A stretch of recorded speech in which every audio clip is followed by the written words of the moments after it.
लीजिए सुनिए चंद्रधर शर्मा गुलेरी की लिखी कहानी बुद्धू का कांटा। वाचन समीर गोस्वामी का है। रघुनाथ प्रसाद त्रिवेदी या रघुनाथ प्रसाद त्रिवेदी। ये क्या क्या करे, दुविधा में जान है। एक और तो हिंदी का ये गौरवपूर्ण दावा है कि इसमें जैसा बोला जाता है वैसा लिखा जाता है, और जैसा लिखा जाता है वैसा ही बोला जाता है। दूसरी ओर हिंदी के कर्णधारों का अविगत शिष्टाचार है कि जैसे धर्मोपदेशक कहते हैं कि हमारे कहने पर चलो, वैसे ही जैसे हिंदी के आचार्य लिखें वैसे लिखो, जैसे वे बोले वैसे मत लिखो। शिष्टाचार भी कैसा। हिंदी साहित्य सम्मेलन के सभापति अपने व्याकरण कशायती कंठ से कहें परषोत्तम दास और हरकिशन लाल, और उनके पिट्ठू छापे ऐसी तरह कि पढ़ा जाए पुरुषोत्तम दास दास और हरि कृष्ण लाल अजी जाने भी दो। बड़े बड़े बह गए और गधा कहे कितना पानी। कहानी कहने चले हो या दिल के फफोले फोड़ने? अच्छा, जो हुक्म। हम लाला जी के नौकर हैं, बैगनों के थोड़े ही हैं। रघुनाथ प्रसाद त्रिवेदी अब इंटरमीडिएट परीक्षा में बैठा है। उसके पिता दारसूरी के पहाड़ के रहने वाले और आगरे के बुझातिया बैंक के मैनेजर हैं। बैंक के दफ्तर के पीछे चौक में उनका तथा उनकी स्त्री का 12 मासिया मकान है। बाबू बड़े सीधे, अपने सिद्धांतों के पक्के और खरे आदमी हैं, जैसे पुराने ढंग के होते हैं। बैंक के स्वामी इन पर इतना भरोसा करते हैं कि कभी छुट्टी नहीं देते, और बाबू काम के इतने पक्के हैं कि छुट्टी मांगते नहीं। ना बाबू वैसे कट्टर सनातनी है कि बिना मुंह धोए ही तिलक लगाकर स्टेशन पर दरभंगा महाराज के स्वागत को जाए, और न ऐसे समाजी ही है कि खंजड़ी लेकर तोड़पोप गढ़लंका का करने दौड़े। हाँ, उसूलों के पक्के हैं। सुबह का एक प्याला चाय पीते हैं तो ऐसा कि जेठ में भी नहीं छोड़ते, और माघ में भी एक के दो नहीं करते। उर्द की दाल खाते हैं, क्या मजाल की बुखार में भी मूंग की दाल का एक दाना खा जाएं। आजकल के एमए बीए पास वालों को हंसते हैं कि शेक्सपियर और बेकन चाट जाने पर भी वे दफ्तर के काम की अंग्रेजी चिट्ठी नहीं लिख सकते। अपने जमाने के साथियों को सराहते हैं जो शेक्सपियर के 2-3 नाटक न पढ़कर सारे नाटक पढ़ते थे, डिक्शनरी से अंग्रेजी शब्दों के लेटिन धातु याद करते थे। अपने गुरु बाबू प्रकाश बिहारी मुखर्जी की प्रशंसा रोज करते थे कि उन्होंने लाइब्रेरी इम्तिहान पास किया था। ऐसा कोई दिन ही बीतता होगा, नेगोशिएबल इंस्ट्रूमेंट एक्ट के अनुसार होने वाले तातीलों को मत गिनिए, कि जब उनके लाइब्रेरी इम्तिहान का उपाख्यान नए बीए हेड क्लर्क को उसके मन और बुद्धि की उन्नति के लिए उपदेश की तरह नहीं सुनाया जाता हो। लाट साहब ने मुखर्जी बाबू को बंगाल लाइब्रेरी में जाकर खड़ा कर दिया। राजा हरिश्चंद्र के यज्ञ में बलि के खूंटे में बंधे हुए सुनह शेप की तरह बाबू अलमारियों की ओर देखने लगे। लाट साहब मनचाहे जैसी अलमारियों से मनचाहे जैसी किताब निकालकर मनचाहे जहां से पूछने लगे। सब अलमारियां खुल गई, सब किताबें चुक गईं। लाट साहब की बांह दुख गई, पर बाबू कहते कहते नहीं थके। लाट साहब ने आने हाथ से बाबू को एक घड़ी दी और कहा कि मैं अंग्रेजी विद्या का छिलका ही भर जानता हूं, तुम उसकी गिरी खा चुके हो। ये कथा पुराण की तरह रोज कही जाती थी। इन उसूलधन बाबूजी का एक उसूल ये भी था कि लड़के का विवाह छोटी उम्र में नहीं करेंगे। इनकी जाति में 5-5 वर्ष की कन्याओं के पिता लड़के वालों के लिए वैसे मुंह बाए रहते हैं जैसे पुष्कर की झील में मगरमच्छ नहाने वालों के लिए, और वे कभी कभी दरवाजे पर धरना देकर आ बैठते कि हमारी लड़की लीजिए, नहीं तो हम आपके द्वार पर प्राण दे देंगे। उसूलों के पक्के बाबूजी इनके भय से देश ही नहीं जाते थे, और वे कन्या पिता रूपी मगरमच्छ अपनी पहाड़ी गोह को छोड़कर आगरे आकर बाबूजी की निद्रा को भंग करते थे। रघुनाथ की माता को सास बनने का बड़ा चाव था। जहां वो कुछ कहना आरंभ करती कि बाबूजी बैंक की लेजर बुक खोलकर बैठ जाते या लकड़ी उठाकर घूमने चल देते। बहस करके स्त्रियों से आज तक कोई नहीं जीता, पर मष्ट मारकर जीत सकता है। बाबू के पड़ोस में एक विवाह हुआ था। उस घर की मालकिन लाहना बांटती हुई रघुनाथ की मां के पास आई। रघुनाथ की मां ने नई बहू को असीस दी और स्वयं मिठाई रखने तथा बहू की गोद में भरने के लिए कुछ मेवा लाने भीतर गई। इधर मोहल्ले की वृद्धा ने कहा, 15 बरस हो गए लहना लेते लेते, आज तक एक बतासा भी इनके यहां से नहीं मिला। दूसरी वृद्धा, जो 3 बड़ी और 2 छोटी पतोहों की सेवा से इतनी सुखी थी कि रोज मृत्यु को बुलाया करती थी, बोली, बड़े भागों से बेटों का ब्याह होता है। तीसरे ने नाक की झुलनी हिलाकर कहा, अपना खाना पहनने का लोभ कोई छोड़े तब तो बेटे की बहू लावे, बहू के आते ही खाने पहनने में कमी जो हो जाती है। चौथी ने कहा, ऐसे कमाने खाने से जो आग लगे, यूं तो कुत्ते भी अपना पेट भर लेते हैं, कमाई सफल करने का यही तो मौका होता है। इसके पति ने 4 बेटों के विवाह में मकान और जमीन गिरवी रख दिए थे और कम से कम अपने जीवन भर के लिए कंगाली का कंबल ओढ़ लिया था। अवश्य ये सब बातें रघुनाथ की मां को सुनाने के लिए कही गई थी। रघुनाथ की मां भी जानती थी कि ये मुझे सुनाने के लिए कही जा रही हैं, परंतु उसके आते ही मोहल्ले की एक और स्त्री की निंदा चल पड़ी और रघुनाथ की मां ये जानकर भी कि उस स्त्री के पास जाती ही मेरी भी ऐसी ही निंदा की जाएगी, हंसते हंसते उसकी बातों में सम्मति देने लग गई। पतोहुओं से सुखनी बुढ़िया ने एक हल्के से अनुदात से कहा, अब तू रघुनाथ का ब्याह इस साल तो करोगी? उसके चाचा जाने गहने तो बनवा रहे। रघुनाथ की मां ने वैसे ही हल्के उदात्त से उत्तर दिया। उसके अनुदात्त को ये समझ गई और इसके उदात्त को वे सब। स्वर का विचार हिंदुस्तान के मर्दों की भाषा में भले ही न रहा हो, स्त्रियों की भाषा में उससे अब भी कई अर्थ प्रकाश किए जाते हैं। मैं तुम्हें सलाह देती हूं कि जल्दी रघुनाथ का ब्याह कर लो। कलयुग के दिन है, लड़का बोर्डिंग में रहता है, बिगड़ जाएगा। आगे तुम्हारी मर्जी। क्यों बहन, सच है ना? तू क्यों नहीं बोलती?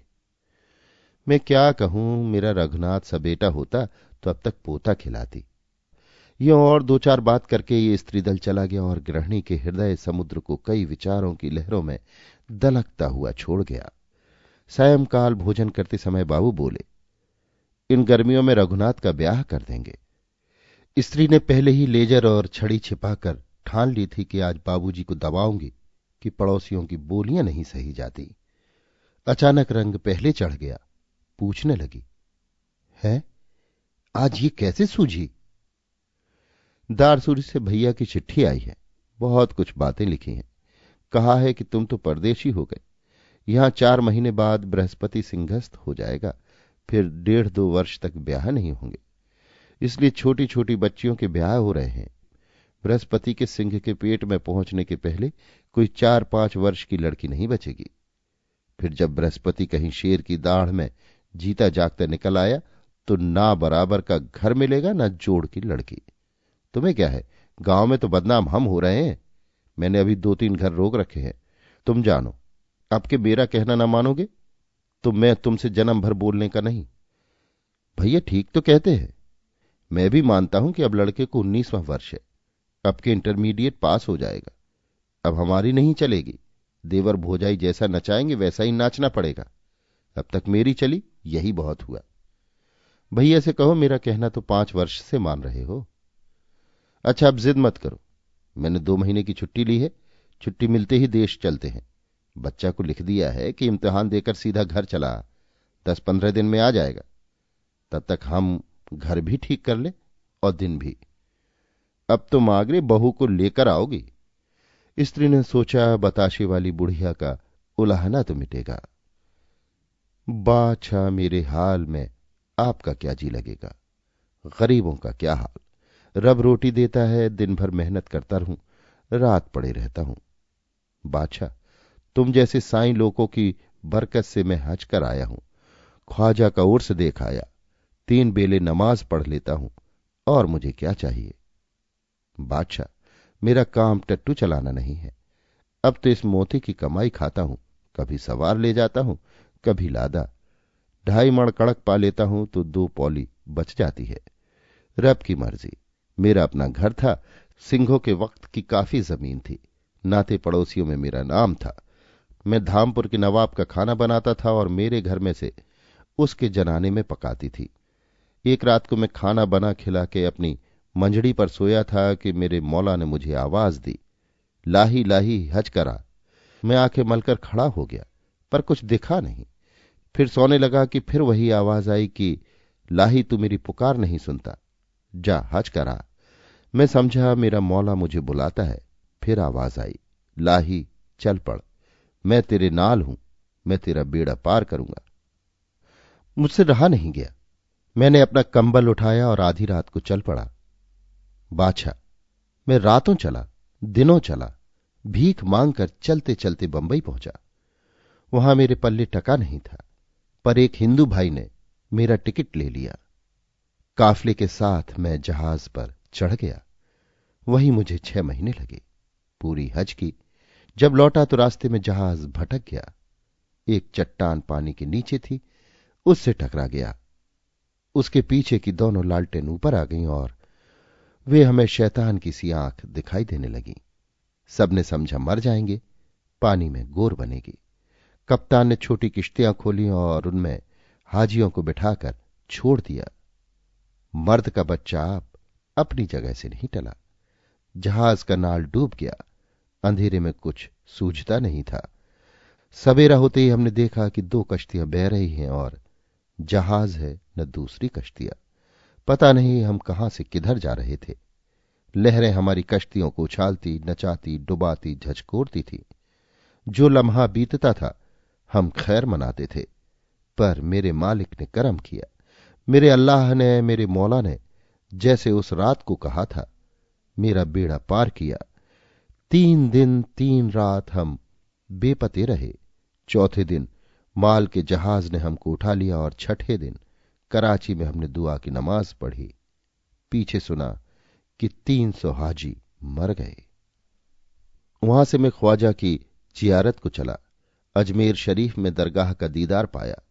इस तरह बादशाह 7.5 महीने पीछे मैं घर आया। आकर घर देखता हूं कि सब पटरा हो गया है। नवाब जब सवेरे उठा तो उसने नाश्ता मांगा। नौकरों ने कहा कि इलाही का पता नहीं, बस वो जल गया। उसने मेरा घर फुंकवा दिया। मेरी जमीन अपनी रखवाल के भाई को दे दी और मेरी बीवी को लौंडी बनाकर कैद कर लिया। मैं उसका क्या ले गया था? अपना कंबल ले गया था। और पिछले 3 महीने की तलब अपनी पेटी में उसके बावर्ची खाने में रख गया था। भला मेरा मौला बुलावे और मैं न जाऊं, पर उसको जो 1 घंटा देर से खाना मिला, इससे बढ़कर और गुनाह क्या होता। इसके 15वें दिन जनाने में एक सोने की अंगूठी खो गई। नवाब ने मेरी घरवाली पर शक किया। उसने पूछा तो वो बोली कि मेरा कौन सा घर और घरवाला बैठा है कि उसके पास अंगूठी ले जाऊंगी। मैं तो यहीं रहती हूं। सीधी बात थी, पर उसने सुनी नहीं गई। जला भुना तो था ही, पेंत लेकर लगा मारने। बादशाह, मैं क्या कहूं। मौला मेरा गुनाह बख्शे। और 5 बरस हो गए। जब मैं घरवाली की पीठ पर 50 दागों की गुच्छियां देखता हूं तो यही पछतावा रहता है कि रब ने उस सूर का, तौबा तौबा, गला घोटने को यहां क्यों रखा। मारते मारते जब मेरी घरवाली बेहोश हो गई, तब डर कर उसे गांव के बाहर फिकवा दिया। तीसरे दिन वो वहां से घिसटती घिसटती चलकर अपने भाई के यहां पहुंची। रघुनाथ ने गले रुंधे से कहा, तुमने फरियाद नहीं की? कचहरी गरीबों के लिए नहीं है बादशाह, वे तो सेठों के लिए है। गरीबों की फरियाद सुनने वाला सुनता है। उसने 15 दिन में सुनकर हुक्म भी दे दिया। मेरी औरत को मारते मारते उस पाजी के हाथ की अंगुली में बेत की एक सली चुभ गई थी, वही पक गई। लहू में जहर हो गया। 15वें दिन मर गया। हज से आकर मैंने सारा हाल सुना। अपने जेल घर को देखा और अपने परदादे की सिंघों की माफी जमीन को भी देखा। चला आया, मस्जिद में जाकर रोया। मेरे मौला ने मुझे हुक्म दिया, लाही मैं तेरे नाल हूं, अपनी जोहे को धीरज दे। मैं साले के यहां पहुंचा। उसने 25 रुपए दिए। मैं टट्टू मोल लेकर पहाड़ चला आया और यहां रब का नाम लेता हूं और आप जैसे साईं लोगों की बंदगी करता हूं। रब का नाम बड़ा है। रघुनाथ इम्तिहान देकर रेल से घराटनी तक आया था। वहां 30 मील पहाड़ी रास्ता था। दूर पर चूने के से ढेर चमकते दिखने लगे, जो कभी न पिघलने वाली बर्फ के पहाड़ थे। रास्ता सांप की तरह चक्कर खाता था। मालूम होता था कि एक घाटी पूरी हो गई है, पर ज्यों ही मोड़ पर आते त्यों ही उसकी जड़ में एक और आधी मील का चक्कर निकल पड़ता। एक और ऊंचा पहाड़, दूसरी ओर 2.5 फुट गहरी गड्ढ, और किराए के टट्टुओं की लत की सड़क के छोर पर चले, जिससे सवार की एक टांग तो खड्ड पर ही लटकी रहे। आगे वैसा ही रास्ता, वैसे ही खड्ड, सामने वैसे ही कोने पर चलने वाले टट्टू। जब धूप बढ़ी और जीना लगा तो मोती के स्वामी इलाही से रघुनाथ ने उसका इम्तिहान पूछा। उसने जो सीधी और विश्वास से भरी, दुख की धाराओं से भीगी हुई कथा कही, उससे कुछ मार्ग कट गया। कितने गरीबों का इतिहास ऐसी विचित्र घटनाओं की धूप छाया से भरा हुआ है, पर हम लोग प्रकृति के इन सच्चे चित्रों को न देखकर उपन्यासों की मृग तृष्णा में चमत्कार ढूंढते हैं। धूप चढ़ गई थी कि वे एक ग्राम में पहुंचे। गांव के बाहर सड़क के सहारे एक कुआं था और उसी के पास एक पेड़ के नीचे इलाही ने स्वयं और अपने मोती के लिए विश्राम करने का प्रस्ताव किया। घोड़े को निहारी देकर और पानी वानी पीकर धूप ढलते ही चल देंगे और बात की बात में आपको घर पहुंचा देंगे। रघुनाथ को भी टांगे सीधी करने में कोई उज्र न था। खाने की इच्छा बिल्कुल न थी। हां, पानी की प्यास लग रही थी। रघुनाथ अपने बक्स में से एक लोटा डोर निकालकर कुएं की तरफ चला। कुएं पर देखा कि 6-7 स्त्रियां पानी भरने और भर कर ले जाने की कई दशाओं में हैं। गांव में पर्दा नहीं होता। वहां पर सब पुरुष सब स्त्रियों से और सब स्त्रियां सब पुरुषों से निडर होकर बातें कर लेती हैं। और शहरों के लंबे घूंघटों के नीचे जितना पाप होता है, उसका 10वां हिस्सा भी गांवों में नहीं होता। इसी से तो कहावत में बाप ने बेटे को उपदेश दिया है कि घूंघट वाली से बचना। अनजाना पुरुष किसी भी स्त्री से बहन कहकर बात कर लेता है और स्त्री बाजार में जाकर किसी भी पुरुष से भाई कहकर बोल लेती है। यही वाचिक संधि दिन भर के व्यवहारों में पासपोर्ट का काम कर देती है। हंसी ठट्ठा भी होता है, पर कोई दुर्भाव नहीं खड़ा होता। राजपूताने के गांवों में स्त्री ऊंट पर बैठी निकल जाती है और खेतों के लोग मामा जी चिल्लाया करते हैं। न उनका अर्थ उस शब्द से बढ़कर कुछ होता है और न वो चिढ़ती है। एक गांव में बारात जीमने बैठी। उस समय स्त्रियां समधियों को गाली गाती हैं, पर गालियां न गाई जाती देख नागरिक सुधारक बराती को बड़ा हर्ष हुआ। वो ग्राम के एक वृद्ध से कह बैठा, बड़ी खुशी की बात है कि आपके यहां इतनी तरक्की हो गई है। बुढ़ा बोला, हां साहब, तरक्की हो रही है। पहले गालियों में कहा जाता था फलाने की फलानी के साथ और अमुक की अमुक के साथ। लोग लुगाई सुनते थे, हंसते थे। अब घर घर में वे ही बातें सच्ची हो रही हैं। अब गालियां गाई जाती हैं तो चोरों की दाढ़ी में तिनका निकलते हैं। तभी तो आंदोलन होते हैं कि गालियां बंद करो, क्योंकि वे चुभती हैं। रघुनाथ यदि चाहता तो किसी भी पानी भरने वाली से पीने को पानी मांग लेता, परंतु उसने अब तक अपनी माता को छोड़कर किसी स्त्री से कभी बात नहीं की थी। स्त्रियों के सामने बात करने को उसका मुंह खुल न सका। पिता की कठोर शिक्षा से बालकपन से ही उसे वो स्वभाव पड़ गया था कि 2 वर्ष प्रयाग में स्वतंत्र रहकर भी वो अपने चरित्र को केवल पुरुषों के समाज में बैठकर पवित्र रख सका था। जो कोने में बैठकर उपन्यास पढ़ा करते हैं, उनकी अपेक्षा खुले मैदान में खेलने वालों के विचार अधिक पवित्र रहते हैं। इसीलिए फुटबॉल और हॉकी के खिलाड़ी रघुनाथ को कभी स्त्री विषयक कल्पना ही नहीं होती थी। वो मानवीय सृष्टि में अपनी माता को छोड़कर और स्त्रियों के होने या न होने से अनभिज्ञ था। विवाह उसकी दृष्टि में एक आवश्यक किंतु दुर्जेय बंधन था, जिसमें सब मनुष्य फंसते हैं, और पिता के आज्ञानुसार वो विवाह के लिए घर उसी रुचि से आ रहा था जिससे कि कोई पहले पहल थिएटर देखने जाता है। कुएं पर इतनी स्त्रियों को इकट्ठा देखकर वो सहम गया। उसके ललाट पर पसीना आ गया और उसका बस चलता तो वो बिना पानी पिए ही लौट जाता। अस्तु चुपचाप डोर लोटा लेकर एक कोने पर जा खड़ा हुआ और डोर खोलकर फांसा देने लगा। प्रयाग के बोर्डिंग की टोंटियों की कृपा से जन्म भर कभी कुएं से पानी नहीं खींचा था, न लोटे में फांसा लगाया था। ऐसी अवस्था में उसने सारी डोर कुएं पर बखेर दी और उसकी जो छोर लोटे से बांधी, वो कभी तो लोटे को 120 अंश के कोण पर लटकाती और कभी उत्तर पर। डोर के बट जब खुलते हैं तब वो बहुत पेच खाती है। इन पेचों में रघुनाथ की बाहें भी उलझ गई। सिर नीचे किए ज्यों ही वो डोर को सुलझाता था त्यों ही वो उलझती जाती थी। उसे पता नहीं था कि गांव की स्त्रियों के लिए वो अद्भुत कौतुक नयन उत्सव हो रहा था। धीरे धीरे टीका टिप्पणी आरंभ हो गई। एक ने हंसकर कहा, पटवारी है, पैमाइश की जरीब फैलाता है। दूसरी बोली, ना, बाजीगर है, हाथ पांव बांधकर पानी में कूद पड़ेगा और फिर सूखा निकल आएगा। तीसरी बोली, क्यों लल्ला, घर वालों से लड़कर आए हो? चौथी ने कहा, क्या कुएं में दवाई डालोगे? इस गांव में तो बीमारी नहीं है। इतने में एक लड़की बोली, काहे की दवाई और कहां का पटवारी, अनाड़ी है, लोटे में फांसा देना नहीं आता। भाई मेरे घड़े को मत कुएं में डाल देना, तुमने तो सारी मेड़ ही रोक ली। यों कहकर वो सामने आकर अपना घड़ा उठाकर ले गई। पहली ने पूछा, भाई तुम क्या करोगे? लड़की बात काटकर बोली, कुएं को बांधेंगे। पहली, अरे बोल तो। लड़की, मां ने सिखाया नहीं? संकोच, प्यास, लज्जा और घबराहट से रघुनाथ का गला रुक रहा था। उसने खांस कर कंठ साफ करना चाहा। लड़की ने भी वैसी ही आवाज की। इस पर पहली स्त्री बढ़कर आगे आई और डोर उठाकर कहने लगी, क्या चाहते हो, बोलते क्यों नहीं? लड़की, फारसी बोलेंगे। रघुनाथ ने शर्म से कुछ आंखें ऊंची की, कुछ मुंह फेर कर कुएं से कहा, मुझे पानी पीना है, लोटे से निकाल रहा हूं, निकाल लूंगा। लड़की, परसों तक? स्त्री बोली, तो हम पानी पिला दे। ला भागवंती, गगरी उठा ला, इनको पानी पिला दे। लड़की गगरी उठा लाई और बोली, ले मामी के पालतू, पानी पी ले, शर्मा मत, तेरी बहू से नहीं कहूंगी।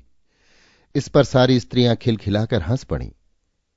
रघुनाथ के चेहरे पर लाली दौड़ गई और उसने ये दिखाना चाहा कि मुझे कोई देख नहीं रहा है। यद्यपि 10-12 स्त्रियां उसके भौचक्केपन को देख रही थीं।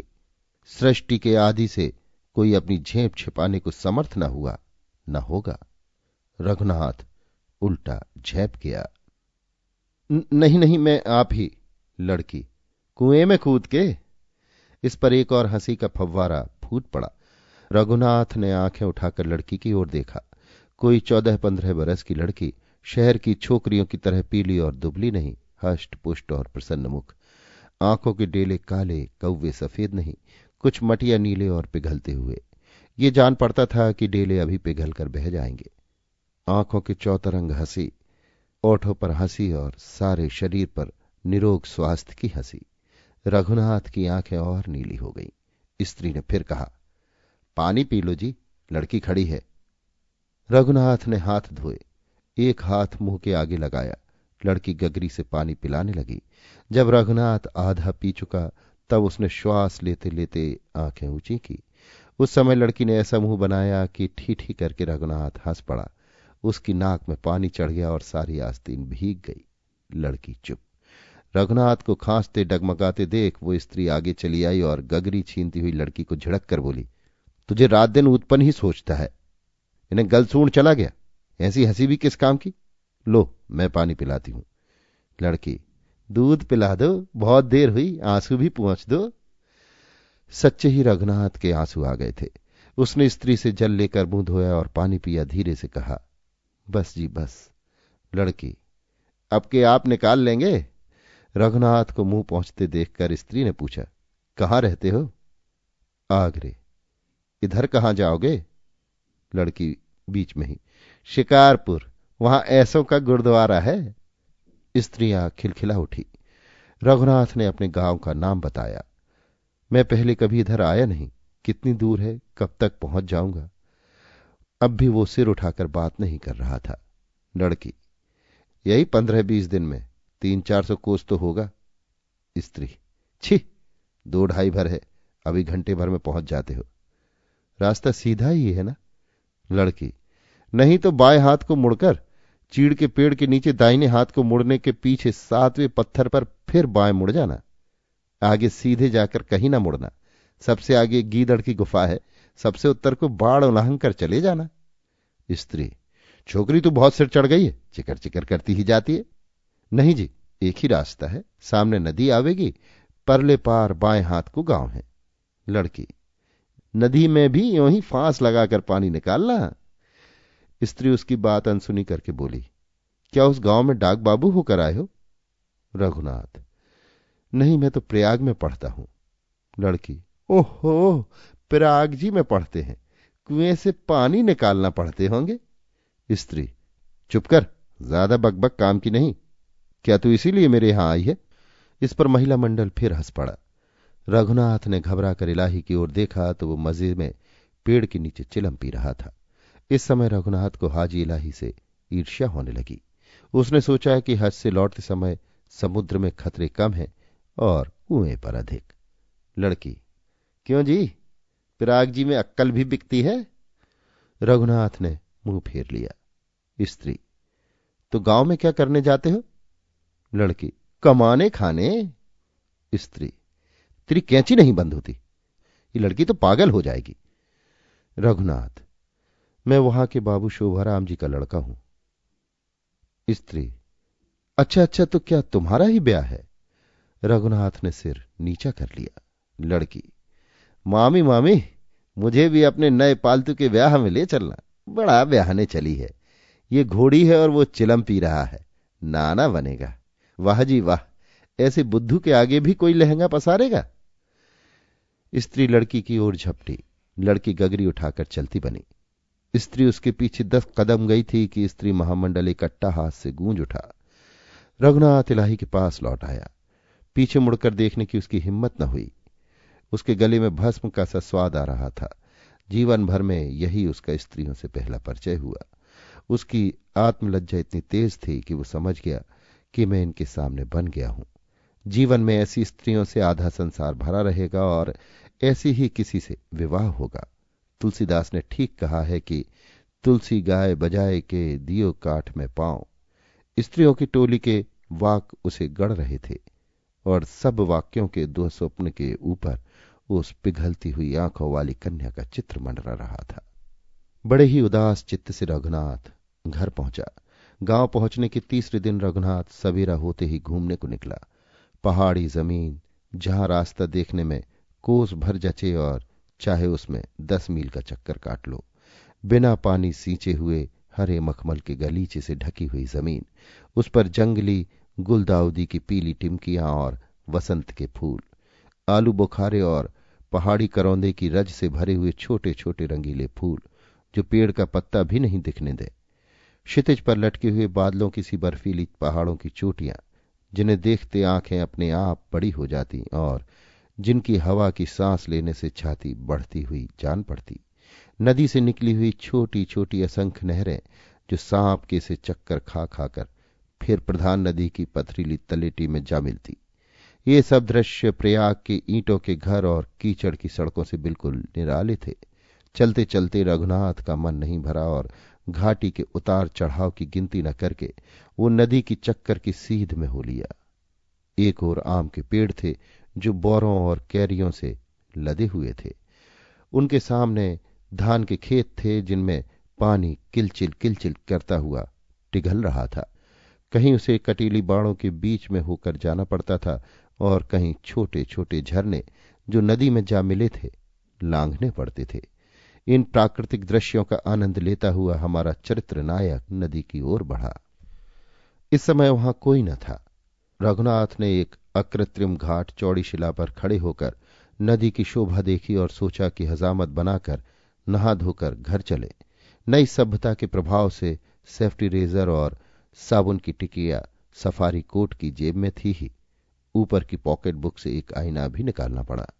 रघुनाथ उसी शिला फलक पर बैठ गया और अपने मुख रूपी आकाश पर छाए हुए कोमल बादलों को मिटाने के लिए अमेरिका के इस जेबी वज्र को चलाने लगा। कवियों को सोचने का समय पाखाने में मिलता है और युवाओं को स्वयं हजामत करने में। यदि नाई होता तो संसार के समाचारों से वही मगज चाट जाता। इसकी वैज्ञानिक युक्ति मुझे एक थियोसॉफिस्ट ने बताई थी। वो बहुत से तर्क और कुतर्कों में सिद्ध कर रहा था कि पुरानी चालों में सूक्ष्म वैज्ञानिक रहस्य भरे पड़े हैं। यहां तक कि माता बच्चे के सिर में नजर से बचाने के लिए जो काजल का टीका लगा देती है, अथवा दूध पिलाए पीछे बच्चे को धूल की चुटकी चटा देती है, इसका भी वो बिजली के विज्ञान से समाधान कर रहा था। उसने कहा कि हजामत बनाते या बनवाते समय रोम खुल जाने से मस्तिष्क के स्नायु तारों की बिजली हिल जाती है और वहां विचार शक्ति की खुजलाहट पहुंच जाती है। अस्तु। रघुनाथ की खुजलाहट का आरंभ यों हुआ कि वो नदी सहस्त्रों वर्षों से यों ही बह रही है और यों ही बहती जाएगी। किनारों के पहाड़ों ने, ऊपर के आकाश ने और नीचे की मिट्टी ने उसको यों ही देखा है और यों ही वे उसे देखते जाएंगे। यही क्या, नदी का प्रत्येक परमाणु अपने आने वाले परमाणु की पीठ की ओर पीछे वाले परमाणु के सामने देखता जाता है। अथवा क्या पहाड़ को या तलेटी को नदी की खबर है? क्या नदी के कारण परमाणु को दूसरे की खबर है? मैं यहां बैठा हूं, इन परमाणुओं को, इन पत्थरों को, इन बादलों को क्या मेरी खबर है? इस समय आगे पीछे नीचे ऊपर कौन मेरी परवाह करता है? मनुष्य अपने घमंड में त्रिलोकी का राजा बना फिरे, उसे अपने आत्मविश्वास के सिवा पूछता ही कौन है? इस समय मेरा ये शोर बनाना किसके लिए ध्यान देने योग्य है? किसे पड़ी है कि मेरी लीलाओं पर ध्यान रखे? इसी विचार की तार में ज्यों ही उसने सिर उठाया त्यों ही देखा कि कम से कम एक व्यक्ति को तो उसकी लीलाएं ध्यान देने योग्य हो रही थी, जो उनका अनुकरण करती थी। रघुनाथ क्या देखता है कि वही पानी पिलाने वाली लड़की सामने एक दूसरी शिला पर बैठी हुई है और उसकी नकल कर रही है। उस दिन की हंसी की लज्जा रघुनाथ के जी से नहीं हटी थी। वो लज्जा और संकोच के मारे यही आशा करता था कि फिर कभी वो लड़की मुझे न दिखाई पड़े और अपनी ठठोलियों से मुझे तंग न करे। अब जिस समय वो ये सोच रहा था कि मुझे कोई न देख रहा है, वही लड़की उसके हजामत बनाने की नकल कर रही है। उसने हाथ में एक तिनका ले रखा है। जब रघुनाथ उस तरह चलाता है तब वो तिनका चलाती है, जब रघुनाथ हाथ खींचता है तब वो तिनका रोक लेती है। रघुनाथ ने मुंह दूसरी ओर किया, उसने भी वैसा ही किया। रघुनाथ ने दाहिना घुटना उठाकर अपना आसन बदला, वहां भी ऐसा ही हुआ। रघुनाथ ने बाई हथेली धरती पर टेक कर अंगड़ाई ली, लड़की ने भी वही मुद्रा की। ये प्रयोग रघुनाथ ने ये निश्चय करने के लिए ही किए थे कि ये लड़की क्या वास्तव में मेरा माखौल उड़ा रही है। उसने हल्का सा खखार उधर से सुना। अब संदेह नहीं रह गया। ऐसे अवसर पर बुद्धिमान लोग जो करना चाहते हैं वही रघुनाथ ने किया। अर्थात वो मुंह बदलकर अपना काम करता गया और उसने विचार किया कि मैं उधर न देखूंगा। इस विचार का वही परिणाम हुआ जो ऐसे विचारों का होता है। अर्थात 2 ही मिनट में रघुनाथ ने अपने को उसी ओर देखते हुए पाया। अब लड़की ने भी अपना आसन बदल लिया था। रघुनाथ ने कई बार विचार किया कि मैं उधर न देखूंगा, पर वो फिर उधर ही देखने लगा। आंखें जो मानो अभी पानी होकर बह जाएंगी, सफेद हल्का सा नीला कुआं जिसमें एक प्रकार की चंचलता, हंसी और घृणा तैर रही थी। ये लड़की यों पिंड न छोड़ेगी। मैंने इसका क्या बिगाड़ा है? इससे पूछूं तो फिर वैसे बताएगी। पर खैर, आज तो ये अकेली यही है। इसकी चोटों पर साधुवाद करने के लिए महिला मंडल तो नहीं है। ये सोचकर रघुनाथ ने जोर से खखारा। वही जवाब मिला। उसने हाथ बढ़ाकर अंगड़ाई ली, वहां भी अंग तोड़े गए। रघुनाथ ने एक पत्थर उठाकर नदी में फेंका। उधर ढेला फेंका गया और खलप करके पानी में बोला। वो बिना वचनों की छेड़ रघुनाथ से सही न गई। उसने एक छोटी सी कंकरी उठाकर लड़की की शिला पर मारी। जवाब में वैसी ही एक कंकरी रघुनाथ की शिला पर आ बजी। रघुनाथ ने दूसरी कंकरी उठाकर फेंकी जो लड़की के समीप जा पड़ी। इस पर एक कंकरी आकर रघुनाथ की पॉकेट बुक के आईने पर पट से बोली और उसे फोड़ गई। रघुनाथ कुछ चिढ़ गया, उसकी हिम्मत कुछ बढ़ गई। अब कि उसने जो कंकरी मारी कि वो लड़की के हाथ पर जा लगी। इस पर लड़की ने हाथ को झट से उठाया और स्वयं उठी। जहां रघुनाथ बैठा था वहां आई और उसके देखते देखते उसके सामने से टोपी, उस्तरा और पॉकेट बुक तथा साबुन की बट्टी को उठाकर नदी की ओर बढ़ी। जितना समय इस बात को लिखने और बांचने में लगा है, उतना समय भी नहीं लगा कि उसने सबको पानी में फेंक दिया। रघुनाथ उसके हाथ को नदी की ओर बढ़ते हुए देख उसका तात्पर्य समझकर किंकर्तव्य विमूढ़ सा हो जो ही 2 कदम आगे धरता है कि पंकाली शिला पर उसका पैर फिसला, वो धड़ाम से सिर के बल पानी में गिर पड़ा। रघुनाथ तैरना नहीं जानता था। यद्यपि वो मित्रों के पास जाकर दारागंज की गंगा में नहा आया था, परंतु चाहे कितना ही तैराक हो, औंधे सिर पानी में गिरने पर तो गोता खा ही जाता है। रघुनाथ का सिर पेंदे के पास पहुंचते ही उसने 2 गोते खाए और सीधा होते होते उसकी सांस टूट गई। यूं तो नदी में पानी रघुनाथ के सिर से कुछ ही ऊंचा था, और धीरज से उसके पैर टिक जाते तो वो हाथ फटफटाकर किनारे आ लगता, क्योंकि वो बहुत दूर नहीं गया था। पर फिसलन की घबराहट, सांस का टूटना, गले में पानी भर जाना, नीचे दलदल, इस सब से वो भौचक होकर 20-30 हाथ बढ़ाता ही चला गया। नदी की तलेटी में चट्टान थी जो पानी के बहाव से क्रमशः खिड़ती जाती थी। वहां पानी का नाला कुछ जोर से बढ़कर चक्कर खाता था। वहां पहुंचकर पानी कम होने पर भी, हाथ पैर मारने पर भी रघुनाथ के पैर नहीं टिके और उछलता हुआ पानी उसके मुंह में गया। वो नदी के बहाव की ओर जाने लगा। बालिका ने जान लिया कि बिना निकाले वो पानी से निकल न सकेगा। वो झट सारी से कछोटा कसकर पानी में कूद पड़ी। जल्दी से तैरती हुई आकर उसने रघुनाथ का हाथ पकड़ना चाहा कि इतने में रघुनाथ एक और चक्कर काटकर सिर पानी के नीचे करके खांसने लगा। लड़की के हाथ उसकी चमड़े की पेटी आई थी जो उसने पतलून के ऊपर बांध रखी थी। वो एक हाथ से उसे खींचती हुई रघुनाथ को छर्रे के बहाव से निकाल लाई और दूसरे हाथ से पानी हटाती हुई किनारे की ओर बढ़ने लगी। अब रघुनाथ भी सीधा हो गया था। पानी चीरने में खड़ा या मुड़ा आदमी लेटे हुए की अपेक्षा बहुत दुखदाई होता है। हांफती हुई कुमारी ने बिड़राए हुए रघुनाथ को किनारे लगाया। रघुनाथ मुंह और बालों का पानी निचोड़ता हुआ तरबतर कुर्ते और पतलून से धाराएं बहाता हुआ चट्टान पर जा बैठा।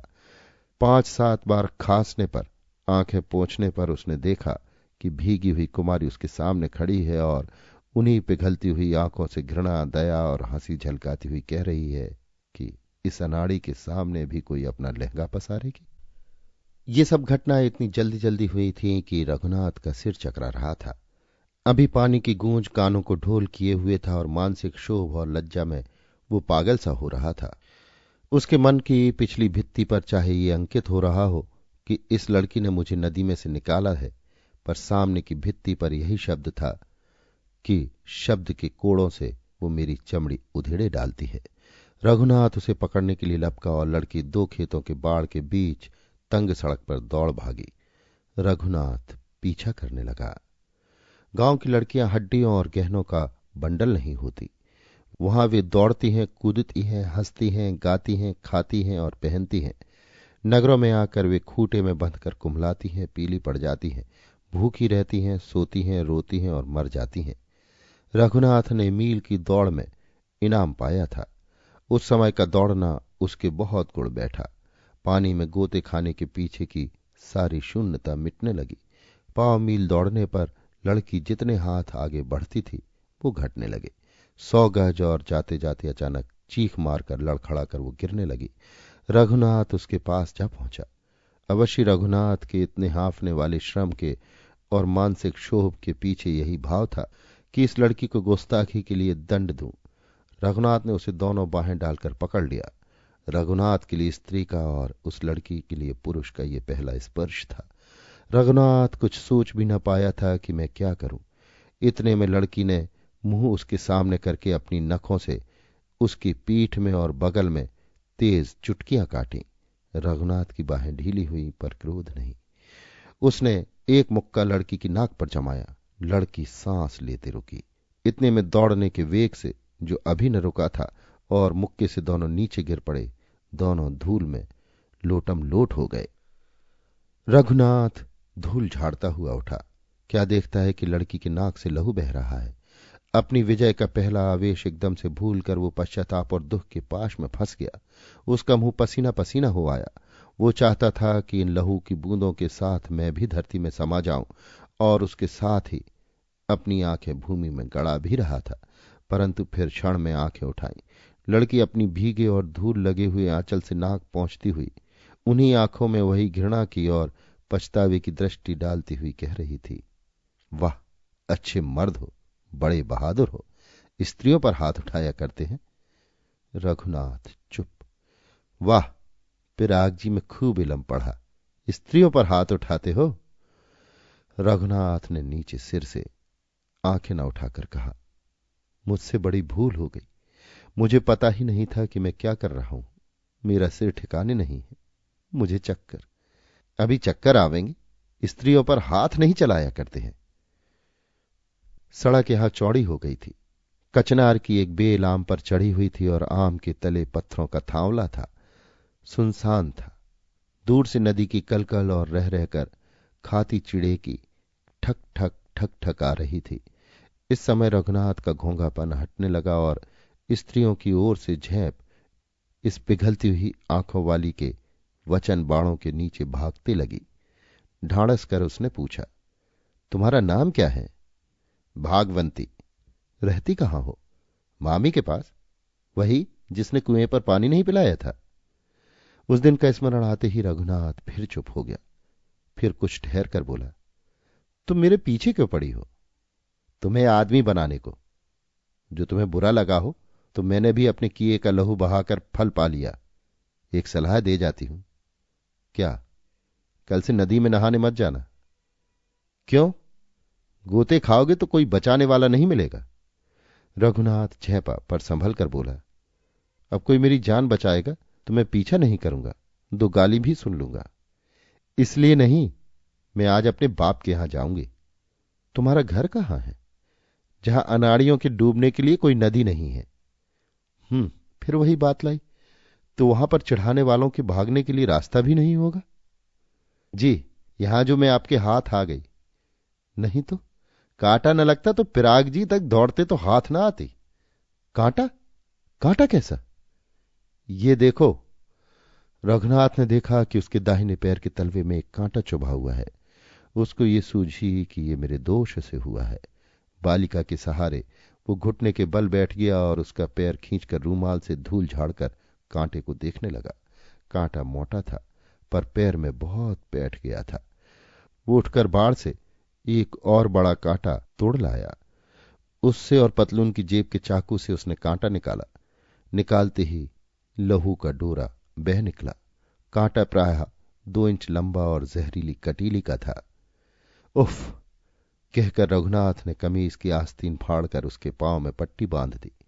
बालिका चुप बैठी थी। रघुनाथ कांटे को निरख रहा था। अब तो दर्द नहीं।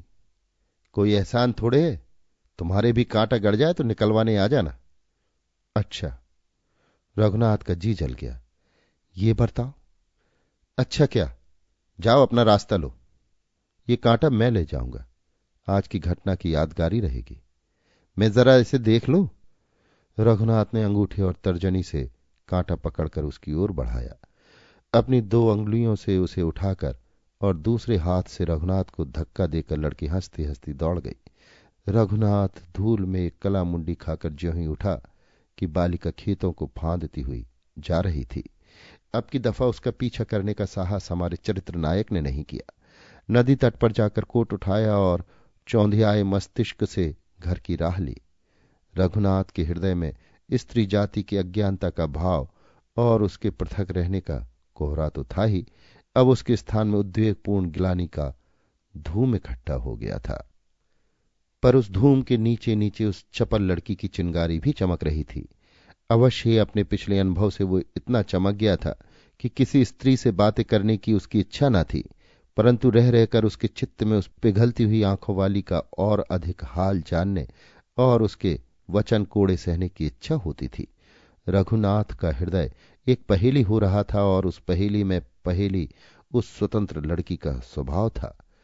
रघुनाथ का हृदय धुएं से घुट रहा था और विवाह के पास आते हुए अवसर को वो उसी भाव से देख रहा था जैसे चैत्र कृष्ण में बकरा आने वाले नवरात्रों को देखता है। इधर पिताजी और चाचा जी घर खोज रहे थे। आसपास गांव में 3-4 पत्रियां थीं जिनके पिता अधिक धन के स्वामी न होने से अब तक अपना भार न उतार सके थे और अब बृहस्पति के सिंह का कवल हो जाने को अपने नरक गमन का परवाना सा देखकर भी आत्मघात नहीं कर रहे थे। हिंदू समाज में धौंस से कुछ नहीं होता, जरूरत से सब हो जाता है। बड़े से बड़े महाराज थैलियों का मुंह खुलवाकर भी शास्त्र जड़ लोगों से ये नहीं कहला सकते कि अष्टवर्षा भवेद गौरी पर हड़ताल लगा दो। उल्टा अष्ट का अर्थ गर्भाष्ट करके 7 वर्ष 3 महीने की आयु निकाल बैठेंगे। परंतु कभी शुक्र का छिपना और कभी बृहस्पति का भागना, कभी घर का न मिलना और कभी पल्ले पैसे न होना, कभी नाड़ी विरोध और कभी कुछ समझदार आदमी चाहे तो कन्या को 14-15 वर्ष की करके काशीनाथ से लेकर आजकल के महामहोपाध्यायों तक को अंगूठा दिखला सकता है। 2 घर तो ज्योतिषी ने खो दिए। तीसरे के बारे में भी उन्होंने लत्तापात करना चाहा था, पर कुछ तो ज्योतिषी के डाकखाने के द्वारा मनी ऑर्डर का ग्रहों पर प्रभाव पड़ा और कुछ के रघुनाथ पिता के इस बिहारी दोहे के पाठ का ज्योतिषी जी पर। सुत पितुमारक जोग लखी, उपज्यो हे अतिसोग, पुनि विहंस्यो पुन जोएसी, सुत लखी जारज जोग। विधि मिल गई। झंडीपुर में सगाई निश्चित हुई। 20 दिन पीछे बारात चढ़ेगी और रघुनाथ का विवाह होगा। कन्यादान के पहले और पीछे वर कन्या को ऊपर एक दुशाला डालकर एक दूसरे का मुंह दिखाया जाता है। उस समय दुल्हा दुल्हन जैसे व्यवहार करते हैं उससे ही उनके भविष्य दाम्पत्य सुख का थर्मामीटर मानने वाली स्त्रियां बहुत ध्यान से उस समय के दोनों के आकार विकार को याद रखती हैं। जो हो, झंडीपुर की स्त्रियों में यह प्रसिद्ध है कि मुंह दिखौनी के पीछे लड़के का मुंह सफेद फक हो गया और विवाह में जो कुछ होम वगैरह उसने किए वे पागल की तरह, मानो उसने कोई भूत देखा था। और लड़की ऐसी गुम हुई कि उसे काटो तो खून नहीं। दिन भर वो चुप रही और बिड़राई आंखों से जमीन देखती रही, मानो उसे भी भूत दिख रहे हों। स्त्रियों ने इन लक्षणों को बहुत अशुभ माना था। दुल्हन डोले में विदा होकर ससुराल आ रही थी। रघुनाथ घोड़े पर था। दोपहर चढ़ने से कहारों और बारातियों ने एक बड़ की छाया के नीचे बावड़ी के किनारे डेरा लगाया कि रोटी पानी करके और धूप काट के चलेंगे। कोई नहाने लगा, कोई चूल्हा सुलगाने लगा। दुल्हन पालकी का पर्दा हटाकर हवा ले रही थी और अपने जीवन की स्वतंत्रता के बदले में पाई हुई हथकड़ियों और चांदी की बेड़ियों को निरख रही थी। मनुष्य पहले पशु है, फिर मनुष्य। सभ्यता या शांति का भाव पीछे आता है, पहले पाश्विक बल और विजय का। रघुनाथ ने पास आकर कहा, क्या कहा था? ऐसे मर्द के आगे कौन लहंगा पसारेगी? सिर पालकी के भीतर करके बालिका ने पर्दा डाल लिया। रघुनाथ ने ये नहीं सोचा कि उसके जी पर क्या बीतती होगी। उसने अपनी विजय मानी और उसी की अकड़ में बदला लेना ठीक समझा। हां, फिर तो कहना, इस बुद्धू के आगे कौन लहंगा पसारेगी? चुप। क्यों, वो अब कैंची सी जीभ कहां गई? चुप। कहां तो रघुनाथ छेड़ से चिढ़ता था, अब कहां वो स्वयं छेड़ने लगा। उसकी इच्छा पहले तो ये थी कि ये बोली कभी न सुनूं, पर अब वो चाहता था कि मुझे वैसे ही उत्तर मिले। विवाह के पहले अचंभे के पीछे उसने दुख की आह के साथ ही साथ एक संतोष की आह भरी थी, क्योंकि पहले ही दिन की घटनाओं ने उसके हृदय पर एक बड़ा अद्भुत परिवर्तन कर दिया था। कहो जी, अब प्रयाग वालों को अकल सिखाने आई हो? अब इतनी बातें कैसे सुनी जाती हैं? मैं हाथ जोड़ती हूं, मुझसे मत बोलो, मैं मर जाऊंगी। तो नदी में डूबते बुद्धुओं को कौन निकालेगा? अब रहने दो, यहां से हट जाओ। क्यों? क्यों क्या? अब इस चक्की में ऐसे ही पिसना है। जन्म भर का रोग है, जन्म भर का रोना है। नहीं, मुझे अकल सिखाने का? रघुनाथ ने व्यंग से आरंभ किया, पर इतने में एक कहार चिलम में तमाकू डालने आ गया। भूमिका की सफाई बिना कहे और बिना हुए ही रह गई। हिंदू घरों में कुछ दिनों तक दंपत्ति चोरों की तरह मिलते हैं। ये संयुक्त कुटुंब प्रणाली का वर या शाप है। रघुनाथ ने ऐसे चोरों के अवसर आगरे में आकर ढूंढने आरंभ किए, पर भागवंती टल जाती थी। उसने रघुनाथ को एक भी बात कहने का या सुनने का मौका न दिया। जुलाई में रघुनाथ इलाहाबाद जाकर 3rd ईयर में भर्ती हो गया। दशहरे और बड़े दिन की छुट्टियों में आकर उसने बहुतेरा चाहा कि 2 बातें कर सके, पर भागवंती उसके सामने ही नहीं होती थी। हां, कई बार उसे ये संदेह हुआ कि वो मेरी आहट पर ध्यान रखती और छिप छिप कर मुझे देखती है, पर ज्यों ही वो इस सूट भर आगे बढ़ता कि भागवंती लोप हो जाती। पढ़ने की चिंता में विघ्न डालने वाली अब उसको ये नई चिंता लगी। ये बात उसके जी में जम गई कि मैंने अमानुष निर्दयता से और बोली ठोली में उसके सीधे हृदय को दुखा दिया है। परंतु कभी कभी ये सोचता कि क्या दोष मेरा ही है। उसने क्या कम ज्यादती की थी? जो ताने तिश्ने उस समय उसके हृदय को बहुत ही चीरते हुए जान पड़ते थे, वे अब उसकी स्मृति में बहुत प्यारे लगने लगे। सोचता था कि मैं ही आकर क्षमा मांगूंगा। जिन जांघों ने उसका पीछा किया था उन्हें बांधकर उसके सामने पड़कर कहूंगा कि उस दिन वाली चाल से मुझे कुचलती हुई चली जा, अथवा ये कहूंगा कि उसी नदी में मुझे ढकेल दे। यो तरह तरह के तर्क वितर्कों से उसका समय कटने लगा।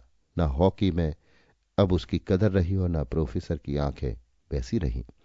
उसी कीचड़ लगे हुए पतलून को मेज पर रखकर सोचता सोचता सोचता रहता। होली की छुट्टियां आईं। पहले सलाह हुई कि घर न जाऊं, काशी में एक मित्र के पास ही छुट्टियां बिताऊं। उस मित्र ने प्रसंग चलने पर कहा, हां भाई, ब्याह के पीछे पहली होली है, तुम काहे को चलते हो? वो रघुनाथ के हृदय के भार को क्या समझ सकता था। रघुनाथ ने हंसकर बात टाल दी। रात को सोचा कि चलो छुट्टियों में बोर्डिंग में ही रहूं, पास ही पब्लिक लाइब्रेरी है, दिन कट जाएंगे। रात को जब सोया तो पिघलती हुई आंखें, वही नाक से बहता हुआ खून और वही आंसुओं से न ढकने वाली हंसी। नींद ना आ सकी। जैसे कोई सपने में चलता है वैसे बेहोशी में ही सवेरे टिकट लेकर गाड़ी में बैठ गया। पता नहीं कि मैं किधर जा रहा हूं। चेत तब हुआ जब कुली टुंडला टुंडला चिल्लाए। रघुनाथ चौंका। अच्छा, जो हो, अब की दफा फिर उद्योग करूंगा, यूं कहकर हृदय को दृढ़ करके घर पहुंचा। होली का दिन था।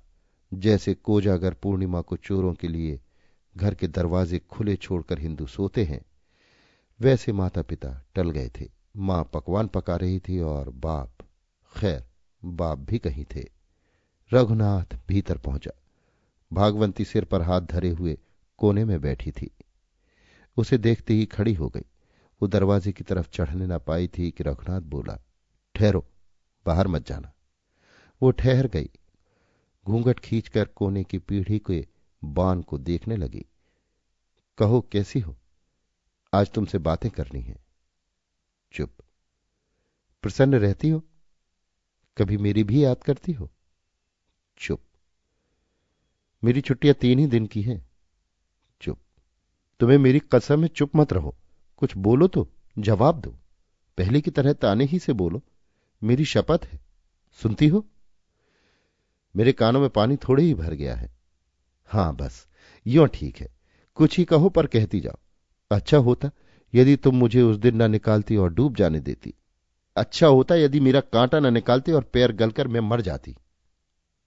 तुमने कहा था कि कोई एहसान थोड़ा है, कांटा गड़ जाए तो मैं भी निकाल दूंगी। हां, निकाल दूंगी। कैसे? उसी कांटे से। उसी कांटे से? वो है कहां? मेरे पास। क्यों? कब से? जब से पतलून ट्रंक में बंद होकर आगरे गई तब से। न मालूम पीढ़ी का बान कैसा अच्छा था। निगाहें उस पर से नहीं हटी। शायद तांत गिनी जा रही थी। अनाड़ी की बात की नकल करती हो? गिनती पूरी हो गई। अब अपने नखों की बारी आई। क्यों, फिर चुप? हां, नखों पर से ध्यान नहीं हटा। रघुनाथ ने छत की ओर देखकर कहा, अनाड़ियों की पीठ नख अजमाने के लिए अच्छी होती है। नख छिपा लिए गए। कांटा निकालोगी? हां। कांटा छत में थोड़े ही है। तो कहां है? मैं तो अनाड़ी हूं, मुझे लल्लो पत्तू करना नहीं आता। साफ कहना जानता हूं, सुनो। ये कहकर रघुनाथ बढ़ा और उसके दोनों हाथ पकड़ लिए। उसने हाथ ना हटाए। उस समय मैं जंगली था, वहशी था, अधूरा था। मनुष्य जब तक स्त्री की परछाई नहीं पा लेता तब तक पूरा नहीं होता। मेरे बुद्धूपन को क्षमा करो।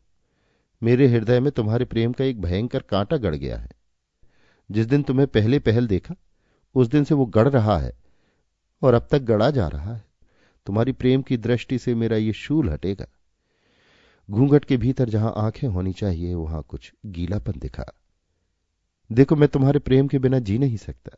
मेरा उस दिन का रूखापन और जंगलीपन भूल जाओ। तुम मेरी प्राण हो। मेरा कांटा निकाल दो। रघुनाथ ने एक हाथ उसकी कमर पर डालकर उसे अपनी ओर खींचना चाहा। मालूम पड़ा कि नदी के किनारे का किला नींव के गल जाने से धीरे धीरे धंस रहा है। भागवंती का बलवान शरीर निस्सार होकर रघुनाथ के कंधे पर झूल गया। कंधा आंसुओं से गीला हो गया।